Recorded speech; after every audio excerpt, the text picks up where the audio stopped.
हम लोग महाकवि कालिदास विरचित रघुवंश महाकाव्य के प्रथम सर्ग का अध्ययन कर रहे हैं।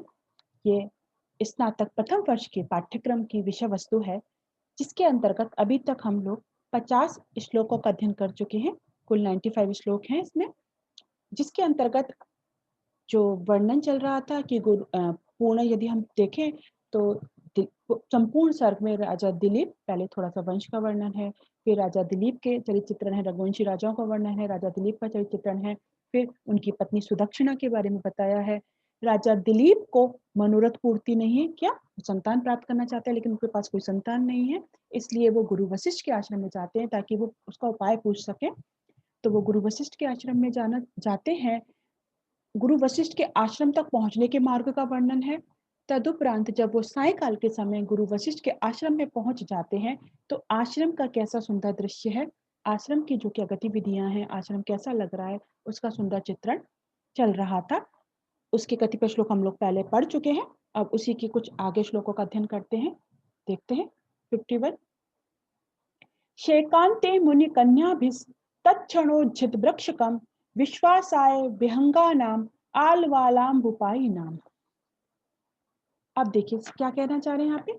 शेकांते माने सिंचन के अंत में, वृक्ष को सिंचन करती है मुनि कन्या, तो सिंचन के अंत में पेड़ों को सींचने के बाद में मुनि कन्या भी, मुनि कन्याओं के द्वारा, जो मुनि कन्या है उनके द्वारा आल वाला वो पाइना, नीचे वाली पंक्ति में देखो, आल वाला वो पाइना, क्यारी के जल को पीने वाले, क्यारी हो जैसे वृक्ष लगा होता है नीचे उसको क्यारी से बना देते हैं, उसमें जल भरा हुआ है, तो वृक्ष को सींचने के बाद में, पेड़ों को सींचने के बाद में, मुनि कन्याओं के द्वारा पेड़ों को सींचने के बाद में क्यारी के जल को पीने वाले बेहंगाना यानी पक्षियों के द्वारा, पक्षी उनके जल को पी रहे हैं, ऐसे पक्षियों के द्वारा विश्वासाय माने विश्वास के लिए, उन पक्षियों को विश्वास रहे उनको कुछ नहीं होगा, तो क्या करा है मुनि कन्याओं ने, तत्क्षणोज्झित वृक्षकम, जिन्होंने शीघ्र ही तत्क्षण वृक्षों को छोड़ दिया है, सिंचन करती है फिर तुरंत हट जाती है ताकि उनको कोई ये ना लगे डर कि इनको कोई हानि पहुंचाएगा।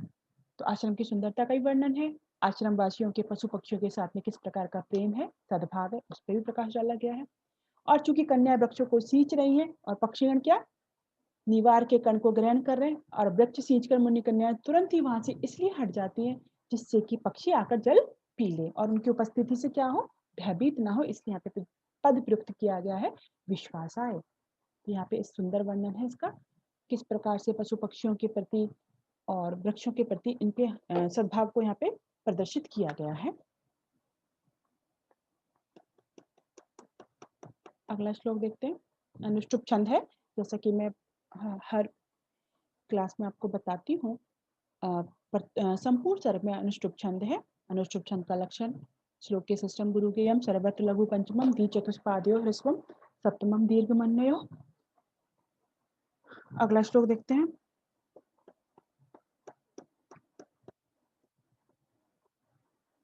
आतपात्य संक्षिप्त नीवारासु निषादिभिः मृगैर्वर्तित रोमंथ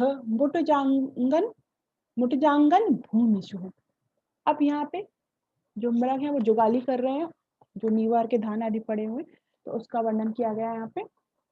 आतप अत्य, आतपत्य आतपस्य अत्यय यानी आतप के यानी धूप के, अत्यय माने चले जाने पर, धूप जब चली गई है, तो साइकिल क्या होता है जैसे धूप में सुखाने के लिए फैला देते हैं, लेकिन जब धूप चली जाती है तो फिर समेट लेते हैं सारी चीजों को, तो उसका वर्णन है। आतप अत्यय माने धूप के चले जाने के बाद में, संक्षिप्त निवारासु माने जिनको संग्रहित कर लिया, इकट्ठा कर लिया है, धूप के चले जाने पर इकट्ठे किए गए तृण धान्यों वाली पर्णशाला के आंगन पर, उटजांगन भूमि से, उटज माने पर्णशाला के, आंगन माने आंगन की, भूमि माने पृथ्वी पर, पर्णशाला के आंगन की जमीन पर, जो कैसे हैं, निषादी भी मृग ही, निषादी भी माने जो बैठे हुए हैं, ऐसे मृगई माने मृगों के द्वारा, हिरणों के द्वारा वर्तित रोमंथम, जो क्या कर रहे हैं, दीवार जो उन्होंने खा लिया उसको धीरे धीरे वो जुगाली कर रहे हैं, उनके द्वारा जुगाली किए जाते हुए ऐसे गुरु वशिष्ठ के आश्रम में राजा दिलीप और सुदक्षिणा सायंकाल के समय पहुंचे।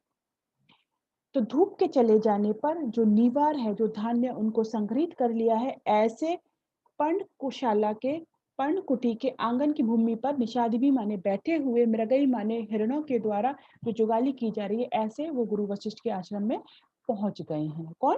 राजा दिलीप और सुदक्षिणा। और यहाँ पे देखिए स्वभावोक्ति अलंकार दिखाई देता है, क्योंकि जो ये स्वाभाविक है कि जो पशु है वो खा लेते हैं, फिर धीरे धीरे जुगाली करते हैं। तो उसका बहुत ही सुंदर चित्रण यहाँ पे किया गया है। कवि कालिदास की हमें प्रकृति चित्रण, उनके ज्ञान का हमें पता चलता है। स्वभावोक्ति अलंकार है, अनुष्टुप छंद है, वह तो संपूर्ण सर्ग में है ही। अगला श्लोक देखते हैं।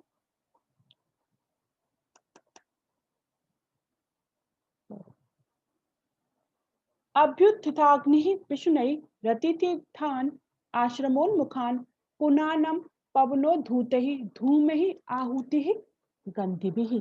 अब यहाँ पे क्या कहना चाह रहे हैं कि जो आश्रम में यज्ञ आदि होते रहते थे, उससे सुगंध आती रहती थी, और जो धुआं फैल यज्ञ की जो अग्नि होती है, उससे जो धुआं निकलता है, उससे आश्रम पूरा पवित्र है और वो सभी को पवित्र कर रहा है। ये सारे भाव हमें इस श्लोक में दिखाई देते हैं। अब देखिए क्या कहना चाह रहे हैं। अभ्युत्थिताग्निः प्रज्वलित, अभ्युदिताग्नि माने प्रज्वलित अग्नि के जो सूचक, कृष्ण ही माने सूचक, पवनोद्धूत ही पवन के द्वारा जो ऊपर उठाई गई है। अभ्युत्ताग्नि प्रज्वलित अग्नि के सूचक, पवनोद्धूत माने वायु से उड़ाए गए, आहुति गंध भी जो हवन में आहुति दी जा रही है उसकी जो सुगंध आ रही है उसकी बात कह रहे हैं यहाँ पे। आहुति से जो सुगंध आ रही है उससे युक्त धूम ही माने धुएं वाले, आहुति की सुगंध से युक्त धूम ही माने धुएं वाले, आश्रमोन्मुखान आश्रम की ओर जो उन्मुख है, यानी आश्रम की ओर आ रहे हैं, ऐसे आश्रम की ओर आने में जो तत्पर है, ऐसे किनको? अतिथीन, अतिथियों को। आश्रमोन्मुखान अतिथीन क्या कर रहे हैं? जो पुनानम माने पवित्र करने वाले, ऐसे आश्रम में वो सायंकाल के समय पहुंचे।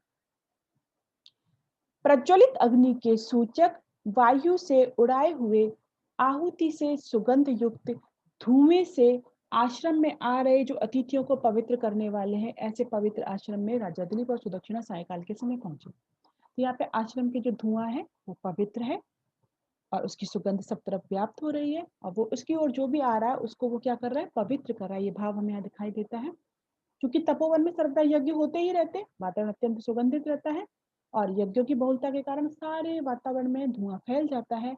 उससे जो भी आश्रम के समीप में आता है, आश्रम की ओर आता है, वो पवित्र हो जाता है।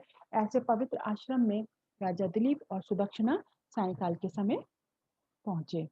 ठीक है, चीजें यहाँ पे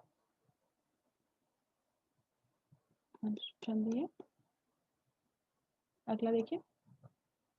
अथ यंतारमादिश्य धूर्यान् विश्राम्यति सः ताम अवरोहयत पत्नीम रथाद अब ततार च। अब राजा दिलीप और सुदक्षिणा, जैसे हमने देखा कि पहले मार्ग का वर्णन था, फिर वो आश्रम में पहुंचे, तो आश्रम में भी रथ चल रहा है, जिसमें वो आश्रम की जो क्रिया विधि है, आश्रम की जो पवित्रता है, आश्रम में जो दृश्य दिखाई दे रहे हैं उनका वर्णन किया गया है।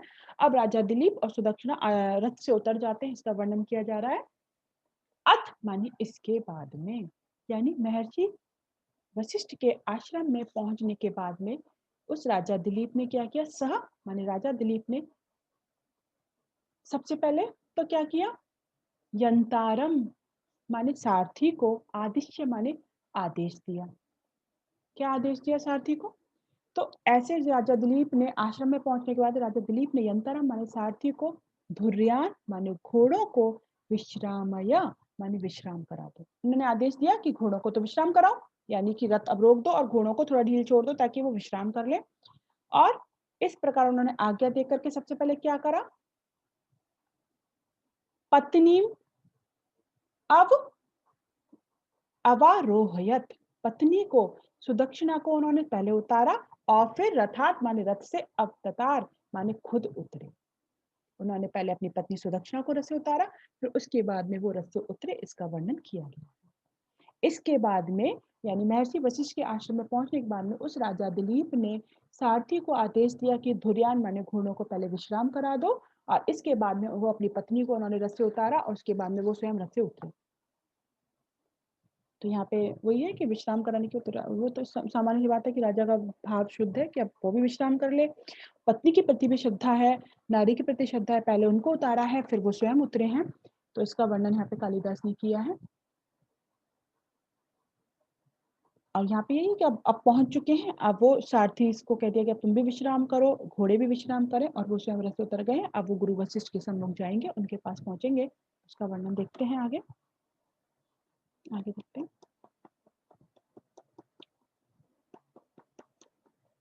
तस्मै सभ्यः सभार्याय गोप्त्रे गुप्त तमेन्द्रियः अर्हाणाम अर्हते चक्रोर मुनयो न चक्षुषे। अब उनका स्वागत सत्कार होता है, जैसे कि जहाँ भी पहुंचे हैं तो अर्घ्य आदि देंगे, उनका स्वागत सत्कार होगा। तो उसका वर्णन किया गया है। तस्मै सभ्यः गुप्त मेन्द्रियः मुनयः। अब यहाँ पे जो दो विशेषण है वो उनके हैं, किसके?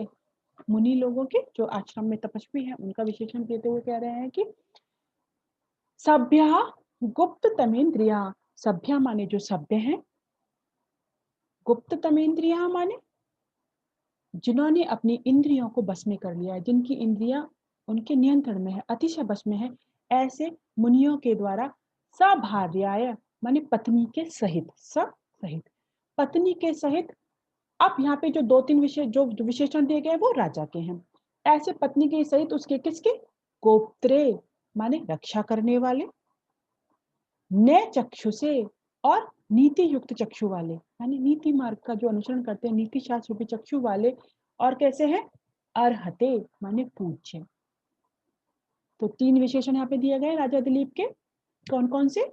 गोप्त्रे माने रक्षा करने वाले, नय चक्षुषे माने नीति युक्त नेत्र वाले, अर्हते माने योग्य, तस्मयी माने उस राजा दिलीप के लिए, दिलीप आए, अर्हणाम माने पूजाम, चक्रुह माने कृतवंत है, उन्होंने राजा दिलीप की पूजा की। और खाली राजा दिलीप की नहीं, वो पहले ही कह चुके हैं, सब भार्याय, भार्या के सहित।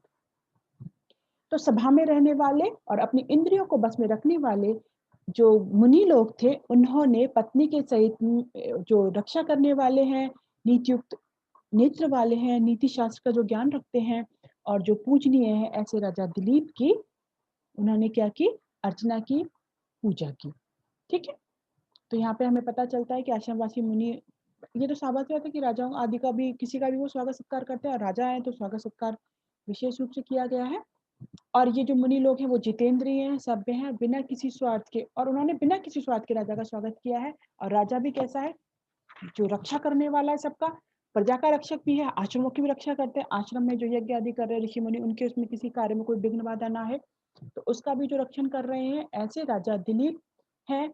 और नीति शास्त्र के अनुसार जो चलने वाले हैं और पूजनीय है राजा दिलीप। ऐसे राजा दिलीप जब अपनी अपनी पत्नी के साथ आश्रम में आए हैं, तो उनका स्वागत सत्कार किया जा रहा है, और बड़ी प्रेम के साथ, बड़ी श्रद्धा के साथ में मुनि लोगों ने उनका स्वागत सत्कार किया। यह बात यहाँ पे पता चलती है। देखिए,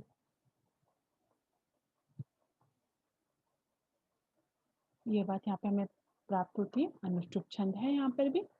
और आज हम यहीं तक रखेंगे। आगे के श्लोकों का अध्ययन हम अगली क्लास में देखेंगे।